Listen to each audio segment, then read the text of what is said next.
Hey baby boos, welcome back to the Bionicle Inspiration series. Today, well, a lot of people asked. They said, hey Ben, you know what would be cool? Metru March. It's March, the Toa Metru are cool, or just Metru era stuff in general. Why don't we see, throughout the month of March, an homage to nice Metru stuff? And I was like, that's a cool idea. But also, we're about halfway through March, so it's a little bit late to do that, unfortunately. But I like your thinking. If we can do it with HFEB, why can't we do it with the Toa Metru? So maybe next year, I don't know, we'll see. If HFEB just happened, I don't know if that's too much in a short period of time, but we'll see how we go. But in the meantime, why don't we just do a Metru-focused episode right now? Because there's no reason we can't just do a one-off thing. I love that idea. So, because you asked for it, here is a episode focusing on the Toa Metru. We're going to cover 6 different builders who have reimagined the 6 Toa Metru. And so if you're looking to revamp any of them, this might give you a bit of a sweet inspiration to get you kicked off, so that if you're like, I don't know what to do, I want to revamp these characters, how do I do it? Maybe this can get you thinking. Let's dive into the first one. This is by My Snail Eats Pizza, my friend Jonathan, and this is Nokama Drive. So Jonathan says that this is loosely inspired by Vakama Drive's cyberpunk aesthetic. That's what it says in the description there. I'm not super familiar with that. When I was Googling it, I found Danganronpa stuff. I'm familiar with that. I'm sure it's related, but I don't know. I'm filming this late. I don't have the time to look that up right now, but I am interested in going down that rabbit hole. So if you're familiar with that, awesome. That's what this mock is based off of.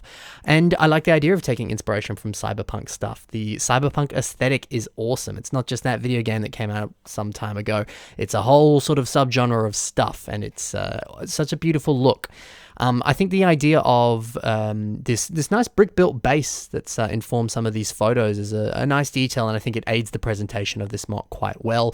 It wouldn't be that difficult to do that if you've got a bit of system pieces lying around too, so a good inclusion. I think it's also nice to take advantage of the fact that Nokama has a trans dark blue mask, and then as we can see here, it's been combined with some other trans orange pieces on the weapons, and there's a bit of that magenta on the torso as well. I feel like a lot of those colors together here really creates that cyberpunk look, and there's a lot. I think there's so many different colors that could work well in a cyberpunk color scheme, but your blues, your pinks, and your other kind of translucent colors, I think those are kind of staples in that sense. So I like that idea, the fact that, hey, Nokama originally had that, can I play with that? I remember a while ago I thought about with Pahatu. I was like, hey, could I make a steampunk Pahatu? He already has the brown in his color scheme, and brown is such a sort of crucial color within steampunk as an aesthetic, so maybe that could work. But hey, you could do that with other characters too. What about a classic space gully, maybe, or a M-Tron Inferno, something like that. I don't know, it's up to you. You could combine it with specific color schemes or aesthetics from actual LEGO themes, or from other, what is there, like Diesel Punk, there's more. Yeah, steampunk, cyberpunk, diesel punk, those are the only 3 that are coming to my mind right now, but there's many other aesthetics from different sort of sci-fi and other storytelling and things out there. Even if you just base it off of the look of like Halo or something, which is in its own sort of set aesthetic that reaches across multiple different stories and stuff, but it does have its own unique aesthetic, and I'm sure you could translate it to a Bionicle. That's a cool idea too. So I love this idea as a whole, and I think it works across many mocks. I also think the idea of these legs looking a lot more kind of greeble. To me, I see that these are sort of robotic enhancements, which again is something you often see with cyberpunk, like these images that I'm showing you here.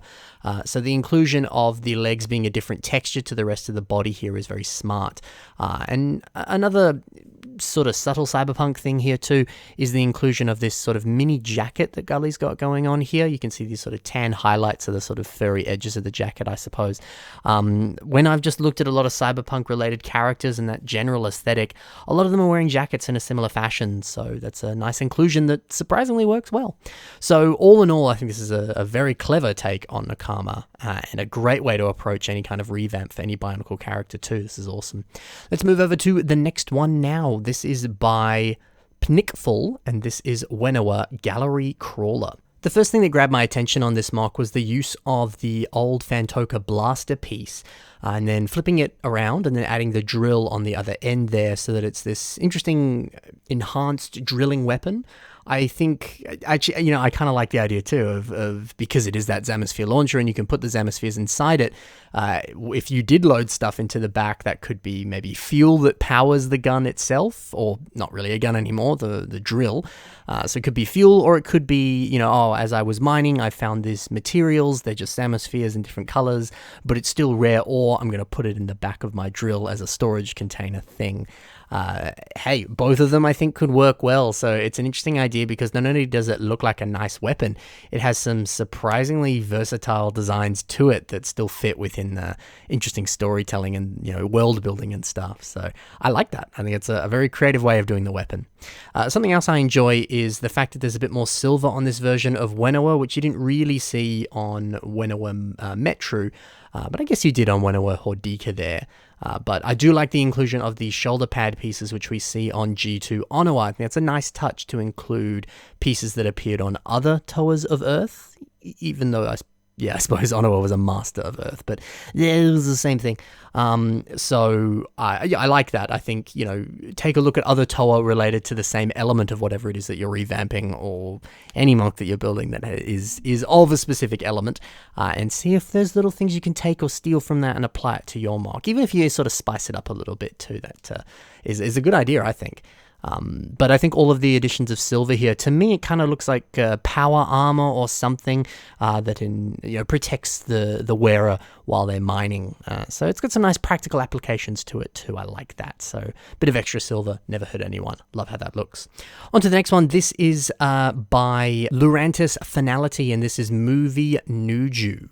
So, this is obviously a digital render of Nuju, but I think it pairs up really nicely when we compare it to the Bionicle 2 Legends of Metru Nui movie look for this character, because I think that was one of the cool things about the movies is they were obviously very close to the original sets, but at the same time, they were still pretty markedly different. So if you did want to build your own version based off of the movie, it would still look fairly different to the toy. So it's like the designers of the characters in the movies knew we would come back later and build them in Lego form. So thank you, whoever those people were. I don't know your names. I should look that up though. That'd be fun. But yeah, I also just think the aesthetic that he had in the movie with the weapons being almost, I guess sort of, I don't know, he kind of still held them, but they're kind of attached to the sort of his wrists almost here on this render. I think that just makes sense. It kind of frees up the hands, and I don't know if you need to hold something but also fight, or I don't know, maybe you're using those weapons to actually climb stuff and you do want a bit of grip with your hand as well. It just makes sense to free up the hand, so I really like how that's attached there. It does look a lot more accurate to the movie, but still a little bit different, but it's okay. I do like seeing some of these 3D printed pieces. Now obviously this is a digital render, but I'm sure you could still 3D print some of those pieces, and I'm sure those sorts of pieces exist out there. There's a lot of different places you can go if you want pieces like that, but that mask is amazing and looks so accurate to the source material too, so very nice inclusions there. One tiny thing too that I like is the inclusion of an additional, here it's black, hand socket piece on the upper arm there. All it is just that with, obviously axles attaching it and stuff, but then suddenly there's a lot more posability to the arm, and I guess it probably removes the gear function too. It's hard to see what's going on inside that Metru torso there, but it would certainly, I imagine, make that overall construction a lot more posable and just nice looking. So, hey, if you are wanting to stick to that original frame, but still do more with it, all you got to do is add that, a ball joint, an axle or two, and suddenly there's a lot more posability you can play with. So yeah, something to consider and something that I think looks really nice. So love this take on Nuju. Let's move over now to Onwa, and this is by the Mug Bearer.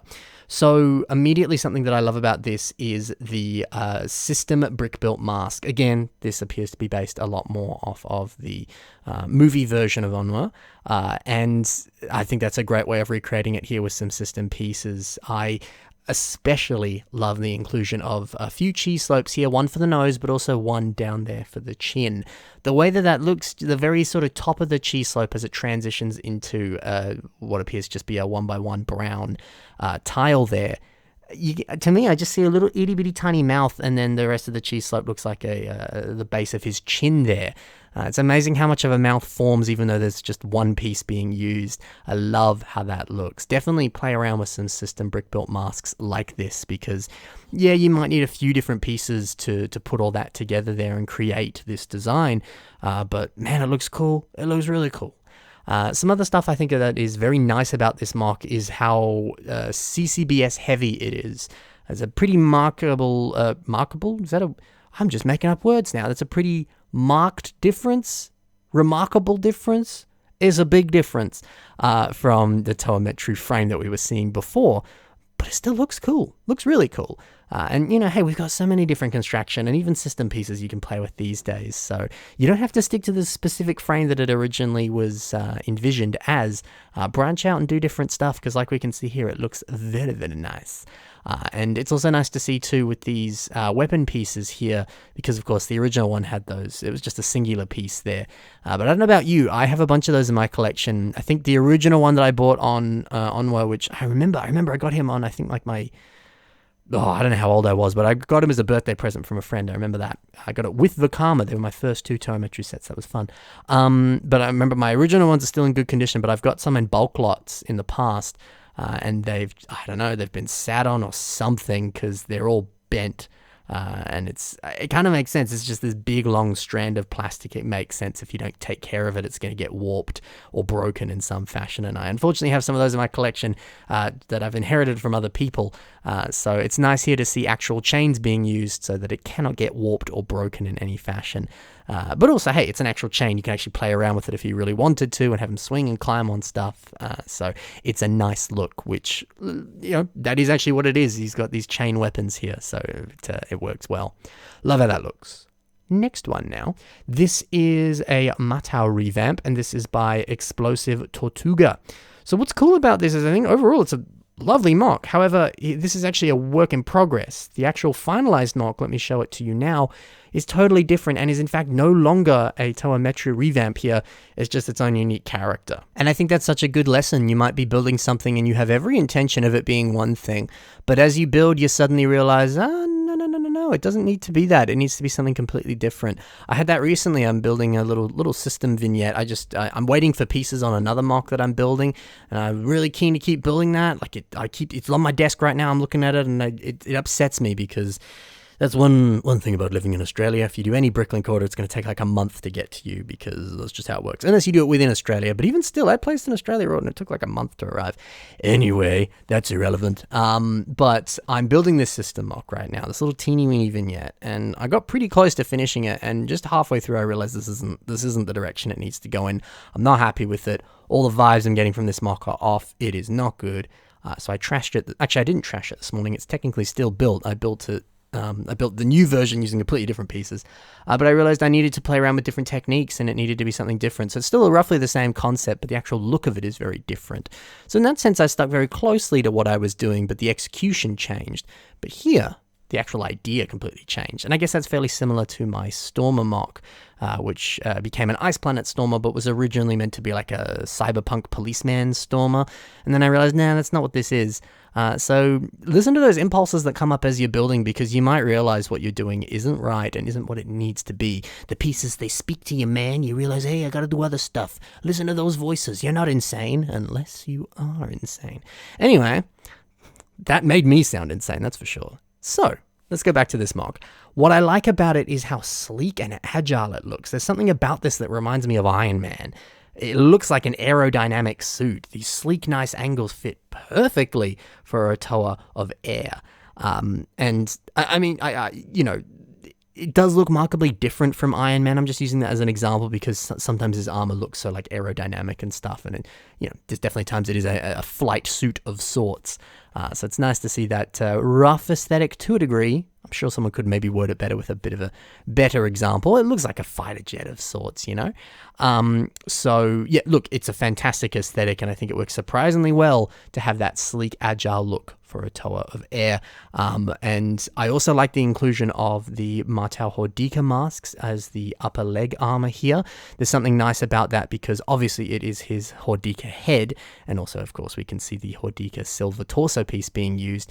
I love the idea of incorporating pieces from his Hordika form into his Metru form here, because, you know, when you think about it, every single Toa had at least 2 forms of themselves. Others had many more too. Why not combine pieces from all their different forms and put them into one awesome ultimate form, you know? It's like Ben 10. And see what, you know, you can come up with. Why not use pieces from all the different things and see how it looks? Because like we can see here, it looks very, very nice. So some nice color blocking, some nice attention to textures. And even though this wasn't the final look of this mock, it was nice to see how the creative process guided him into the final version, which has nothing to do with Metru March, which this isn't Metru March. This is a one-off thing, but we're talking about Metru in March. And we're going to be done talking about Metru in March now, because that's the end of the episode. So hopefully you enjoyed seeing 6 different ways. That's not the end of the... What am I doing? There's one more mock. Oh, I had a cool transition to end the episode and everything, but then I remembered this was on the thumbnail, and it's my friend Patrick who built Vakama. Toa Vakama, that is. I thought he had a snazzy name for it, like Vakama, the caped crusader who's not actually wearing a cape and is wearing a jacket, the jacket jackal, the jolly jacketed giant. Stanley's way better at this than I am. But hey, I love this mock. There's a reason that I'm talking about this when I'm pretty sure I've talked about this in other episodes. Or maybe I had a fever dream, or was just talking to myself about this, or just thinking about it on a rainy afternoon. Who knows? This is a mock I spent a lot of time thinking about because it's really cool. I've also seen it at Brick Fair, and it was even cooler in person. Regardless, the coat aesthetic seems so leader-like for this, especially with those nice hints of gold splattered all throughout this. And I think one piece does a lot for that with this mock, and that is these hoop blade pieces, which is what they're called on Bricklink here. They're kind of everywhere on this mock. They're on the shoes, they're on the upper arms, they're on the lower arms, and there's probably other places they are too, and I'm just not seeing them right now. But I think the way that these wrap around the tires that are also on these arms here, they make such a nice aesthetic. It's only a few pieces, but it's such a nice way of filling in that space, but still having it a little bit more kind of stripped back. But again, there's still room for a little bit of other stuff too, like some Hero Factory armor on the lower arm, or the dark red Vakama mask for shoulder pads there. There's another one of those pieces inside the Vakama mask. That's the one I was forgetting. Cool. But yeah, it's nice how nice that looks, and it's also cool as well to see that it doesn't seem to be hindering posability at all, and there's still room for additional customization. So hey, if you're looking for some pieces to order to add to your mocks, hoop blade pieces, really cool, really worthwhile getting, because I think it just I don't know, maybe it's just because I like this mock, but I think that's one of the best parts of this here. It's also really nice to see some of these disc pieces being used, even though Patrick is using some super rare ones, like the orange one on the back there, and the one with the, you know, Unity, Judy, Destiny logo on it, or the actual one that came in the set there. It's still nice to see so many of them on this mock, because I feel like, you know, discs were obviously the gimmick for the Toa Metru, or the Metru era of sets anyway, but I feel like we just don't see discs being used anymore on Bionicle stuff, and I guess people tend to stray away from some of those gimmicky pieces to a degree, but I feel like discs are a really underrated one, and I really liked them. They're actually one of my favorite gimmicks from the Toa in general. So it's nice to see them here, especially because they were so big with Vakama, because as you can see, he's very egotistical and has an image of his face on his own disc. Who does that? Who fires discs at people with their own face on it? Unless it's like a taunting thing, like you get hit in the face with a disc and you look down on it and you're like, oh, it's Vakama. Where did you fire that disc at me? I gotta go beat him up, you know? But I don't know, it just seems weird to be like, I'm gonna put my face on my disc, you know? I don't know. Be careful how I say that word there. Anyway, thank you very much for watching. I hope you enjoyed seeing a bunch of Metru mocks, and hopefully you got a little bit inspired in the future if you want to be building some.